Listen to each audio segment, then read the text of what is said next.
Hey guys, my name is Daniel, the small cap guy. Today I'm going to show you one very solid small cap company, and this is called the Simulation Plus. So this company currently has a market cap of about $570 million. So as the name suggests, right, so this company is a simulation company. So it is the developer of drug delivery and development software company for modeling and simulation. So this company mainly does drug R&D. So it is mainly for pharmaceutical industry, but not only just pharmaceutical, it also covers a lot more other different industries. For example, cosmetics, food industries also. So this company has a market share market exposure by revenue, right? It has 64% from North America, so it is more than half, and Europe and Asia, right, each takes about 18%. So what are their products, right? The company offers 10 different software products, the simulation products, and the revenue generation is just from the subscription of the software itself, the licensing and license renewal. So this is recurring revenue, and also the software trainings. So the major part of their business revenues is generated from this Simulation Plus division, and the software name is called the Gastro Plus. So this Gastro Plus, right, it is the most widely used commercial pharmacokinetic modeling platform in the world. So what is this thing, right? So I did a quick Google. So this pharmacokinetics, right, it is just what your body does to a drug when the drug is in the body. Yeah, so what is the reaction for of the body to the drugs? So this platform itself, it has 61% of the total revenue from from 2019. So this is the meat of the company, the flagship product. And the second division is the cloud-based web application division. So for this one, right, it accounts for 26% of the total revenue. So I'm skipping the details here because later on there are much important stuff to share. And the third one is the drug-induced liver injury. Okay, so this is so specific. This is very very technical terms, but this platform itself, it has 13% of the total revenue. So what I'm going to show you, right, is I actually watched a video of an investor interviewing the president of the Simulation Plus, right? So the president was introducing the software, and he was talking about how this software can fast track the regulatory process for new drugs, absolutely new drugs. So I'm not going to play the video, but the important points are in the description here. So the president said, we can really help companies identify the loser compounds. Yeah, they talk about the loser first, so they are not wasting their resources. So with this software, right, the regulations actually permits the software result, right, to waive certain clinical studies. So these clinical studies, right, it actually costs millions of dollars to trial and error, to find those loser compounds. So this simulation software can actually save that money. Yeah, so this is very powerful. Now coming back to these slides. So who are the customers of this company, right?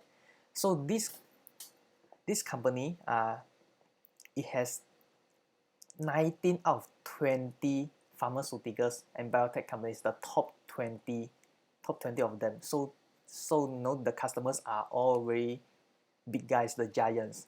And it also includes government agencies like FDA. So FDA uses their software to do the simulation.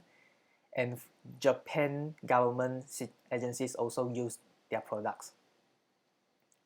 So the largest customer of this company accounts for 8% of total revenue. So 8% is actually is normal. So it's good, and no other customers made up more than 7%. So it is very diversified, their customer base. Now the next thing is the competitor. Now as I said earlier, the GastroPlus, their meat, right, the meat of the company, right, has the largest market share and currently has one significant competitor. And this this second division, right, is the drug-induced liver injury simulation, right? There's no competition because this product is so unique, so specific. So nobody in the world actually creates the similar program. And so for other softwares, there are multiple competitors. So for other softwares, it's just quite general. So other companies, they have actually developed their own softwares as well. So this is what the multiple competitors means. And you know what? So there are also other types of competitors, right? Is the in-house development and scientific consulting teams. So it is not really another simulation software competitor, but just those are biotech and pharmaceutical companies, right? They have their own simulation team. There's their simulation department to actually create their own products. So these are also the in-house people. They are also the competitor of Simulation Plus. But the thing is, for smaller companies, right, they have to outsource because they don't have the resources, they don't have the money to actually go and build one simulation software for themselves. For smaller companies, they have to buy buy a product like Simulation Plus. Now I quickly move on to management. So the co-founder of this company is Walter, and he has been CEO for the past about 20 years, but now he has already stepped down and now serves as a chairman.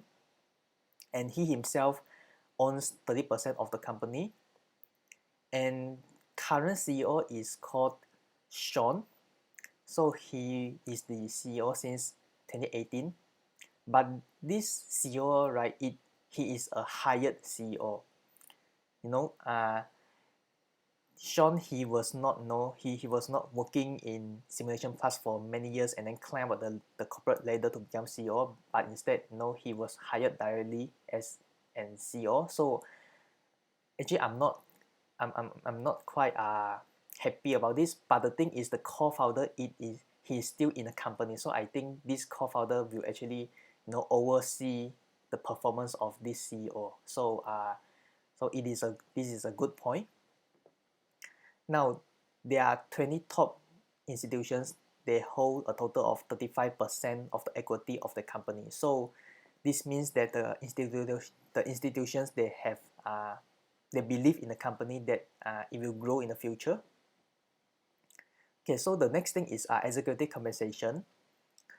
So I've checked already each executive, like the CEO, CTO, CFO, those each of them are getting about 250 to 350K per year. So it is normal for me, so nothing special about it.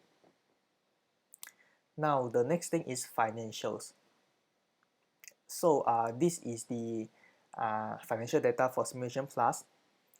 So first thing is we can see the revenue is increasing year on year.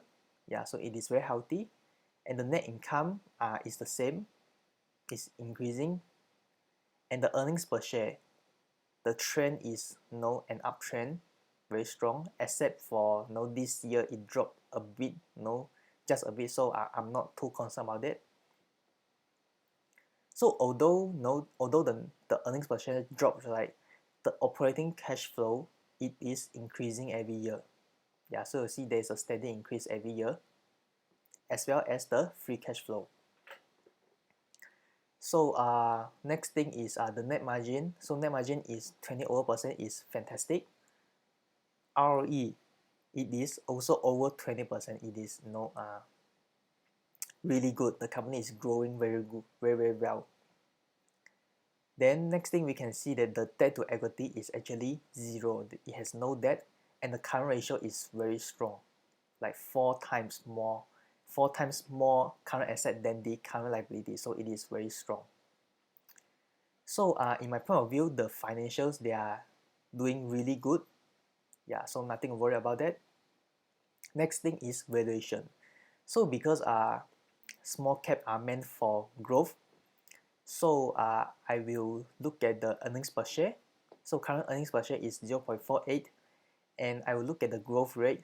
So the growth rate is about 18%. So I can use the calculator. 0.48 times 18.29, it gives me 8.77. So the entry price is $8.78. So what is the current stock price, right? It is $32. It is so crazily overvalued. Yeah, so you can see, right, the P ratio, currently the P ratio is like 68 times. Yeah, so it is so crazy, nobody will ever buy at this price. Yeah, correct. But the thing is, if you can see the price, right, okay, you look at the 5 years. So it was holding very steadily at about $20, and then until 2019, right, for the past half a year, right, it actually climbed up to almost $38. Then now it is settling at $32. So you see, why would people go and buy at this range? Why wouldn't the stock price just goes down to near the entry price? So for this, right, I actually do another type of valuation, which is called the discounted cash flow. So for discounted cash flow, right, uh, there are several several parameters. The first one is earnings per share. So in this website, it shows earnings per share, but I'm going to use operating cash flow per share. Operating cash flow per share. Because for discounting cash flow, we need to use cash flow as a parameter. So how to calculate operating cash flow per share, right? I just simply take the operating cash flow divided by the number of shares. So it is 12 divided by 18. So it is 0.67. So I put 0.67 here. And how to calculate the growth rate? So I'm calculating the operating cash flow growth rate. Operating cash flow growth rate.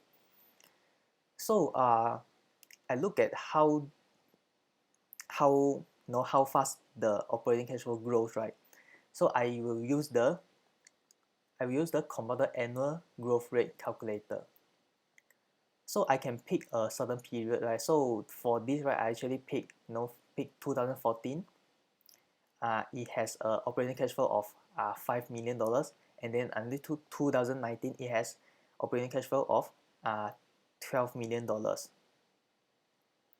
So when I put the beginning value as 5 and ending value as 12, and number of period is the number of years, right? Is 2014 to 2019. It is 5 years. So when I press calculate, it shows me a compounded annual growth rate of 19.14%. So I take this number and put it into the growth rate in the next, so this percentage I will put 19.14, and I believe that the company will actually grow in the next 15 years. So I see that this company is very wonderful. It has the software that people there's no other competitors they create such products, right? So I believe in this company, so I put 15 years. So after putting this, right, it gives me a fair value of about $28. So this $28, right, it is very similar to the current $32. So right now my entry price has become $28, and now it is $32. So I just need to wait until the price drops slightly, so that I can buy the company. So that's all about what I want to share today. So I hope you found this video useful. So please give me a thumbs up and also subscribe to my YouTube channel, and I will see you guys around.